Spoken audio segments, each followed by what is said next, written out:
Next up, at UFC Vegas 67, we have Mateusz Rebecki taking on Nick Fiore. This is another short notice switcheroo. Nick Fiore stepping up on short notice. Mateusz Rebecki, 16-1 overall, 5-0 in his last 5. His last loss was all the way back in 2014. Nick Fiore, 6-0 overall. His entire career, 6 fights. He won all of them, and he is stepping up on short notice in his UFC debut. Similar to the other Dan Argueta short notice switcheroo, we got two grapplers here. Mateusz Rebecki is a relentless grappler. He marches forward. He will throw a giant 1-2 and then just start diving at legs. He will hang around for striking matches on occasion. Every single punch that he throws is with 100% intensity. Certainty. Oh. Certainty. A wall of shame. Or stupid music. His opponents...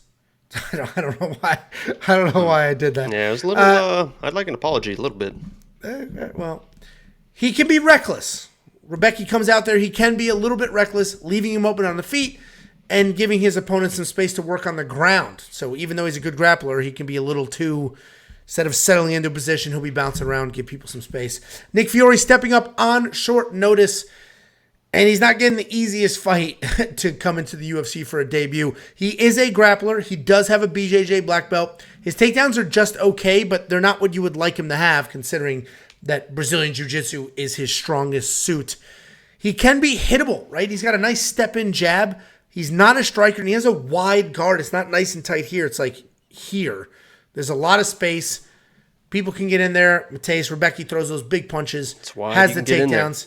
You can get a couple people in there. I like Rebecki to get this done.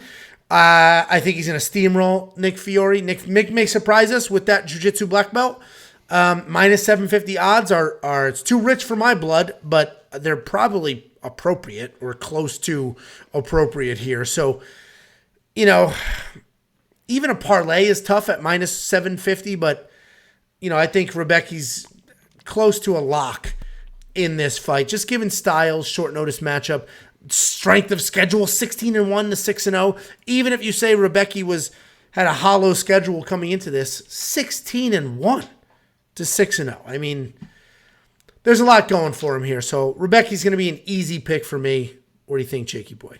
Yeah, and as I mentioned to you, and I can't remember if you mentioned it, and I apologize if I'm saying it again, but 6-0, and two of those wins, his first two professional wins are against the guy from the Northeast at 16-100. I mean, the guy is a professional loser. You can literally pay him to get a couple pro wins. That's exactly what Nick did. He came in, he was 2-0 versus the same guy, submitted him twice. And the rest of his record's pretty hard. I think the last guy he beats like 16-20 or 16-26 or whatever. But I mean, that's how the regional scene goes, right? It's hard to criticize the regional guys because, that's why there are regional fighters. They're just not very good. So it's hard to find somebody with a regional record that is really, really solid. But that does play a factor because, Rebecki is a much better fighter than anything Nick's ever seen. But as you mentioned, Nick is not even just a black belt. He's a Renzo Gracie black belt. So he's a real deal black belt. So that maybe there's a weird scramble, but Rebecki is not just like a Russian wrestler that just wants to lay and pray. He's also a grappler as well. He has submission wins. He knows what he's doing down there. So if you want to sprinkle anything because you think the odds are wide, and Rebecki is still kind of unproven in his own right, and even like in the stand-up, he kind of just blitzes forward and he doesn't have real technique, but his grappling is very good. Nick, I'm looking round one submission when they're both dry, something weird. It's plus 2,500. If you want to play something like that as a Hail Mary, sprinkle, that's something because that Rebecki's going to be probably shooting the takedowns. Nick is a very, very good black belt. Weird things happen.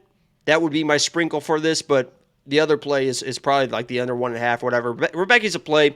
He should win. The odds reflect that, but Nick is not a slouch black belt. He's not a fake black belt. He's a good black belt. And he's on a good team.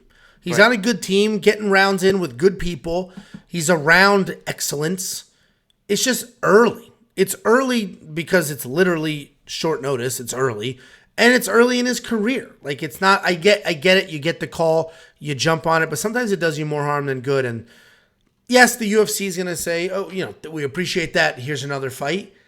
But you don't want to be learning in the UFC. That's the problem. You want to come to the UFC almost fully formed and then working your way up the ladder. So respect to Nick for taking this on short notice. Hopefully,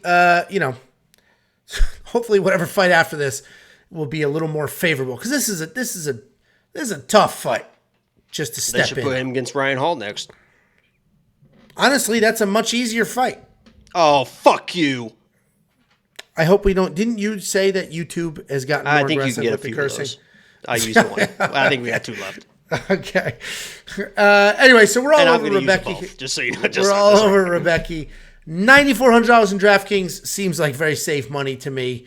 And what's crazy is we're going to get to the Umar Nurmagomedov fight in a minute. Ooh. Rebecki is more affordable in DraftKings, has better odds, and I think far more likely to win his fight than Umar Nurmagomedov is. We'll talk about that. Yeah, you're gonna piss some people off with that. I didn't say Umar's going to lose. It's 100% right. No, that's 100% right. 100% right. So we'll talk about that fight in a minute. Anyway, become a premium member at WeWantPicks.com. It is only $10 a month, $2.50 a week. And we have given you incredible value, a ton of units of net profit. And if you even like the if stream, you don't bet, he might stop pumping the premium. I That's can't possible. guarantee it, but if you like the stream, he might stop. Even Guys, I if hate you it don't too, bet, even if you don't bet, Premium has the DraftKings Optimizer. That's worth more than $10. We rank every single fighter by player value. Prize Picks, those lines move, so getting them early is important. Underdog, those lines move, so getting them early is important. Full FanDuel content. Oh, I thought that was... So did you see me? excited. I was like, oh, shit, I thought that was me. And I didn't hit anything, so I thought it was bad. Like, it came unplugged or something. I was like, Full oh, no. FanDuel content, all the stuff, only $10 a month. The people who complain about the plugs drive me nuts because you're watching a free video right now, getting full shut the detailed fuck up and breakdowns, move on. and then complaining. It's incredible. There's 2 of them. There's only 1 left.